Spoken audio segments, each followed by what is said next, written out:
আসসালামাইকুম গাইস। তো তোমরা আমাকে অনেকেই বলো যে আমার উইন্টার স্কিন কেয়ার রুটিনটা শেয়ার করতে।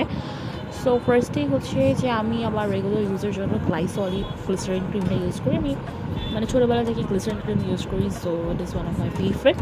এরপর আছে আমার নায়ারের সানস্ক্রিন, বেসিক্যালি সিনারের একটা ভিডিও থেকে নেওয়া হয়েছিল।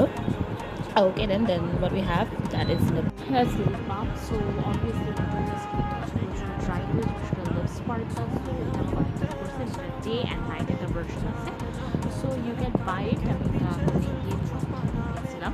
Okay, now next product is Vaseline. Obviously ভাই আর আমি না ওই Vaseline real যেটা ইউজ করতে পারি না, হার্বাল দিয়ে এটা ইউজ করি। অ্যান্ড একটা নর্মাল একটা ক্রিম আছে, এটা আমি পরে নেক্সট ডে দেখেছিলাম, আর অ্যালয় আছে 99% অ্যালয়। এটারও ভাই অনেক প্রাইস অ্যান্ড অবভিয়াসলি এটা অরিজিনালটা। অ্যান্ড দেন লাস্টে উই হ্যাভ ভ্যাসলিন লোশন। এটা হচ্ছে ময়শ্চারাইজ স্কিন রেজুনেভেশন। এটা বাংলাদেশ থেকেই নেওয়া হয়েছিল, বিদেশে না। সো এগুলোই ছিল পুরো ভিডিও। আর তোমাদের নেক্সট কী ভিডিও লাগবে সেটা আমাকে জানাও। আর এটা টিনেজ ফ্রেন্ডলি অবভিয়াসলি এবং খুবই লো বাজেট। টোটাল বাজেট জানতে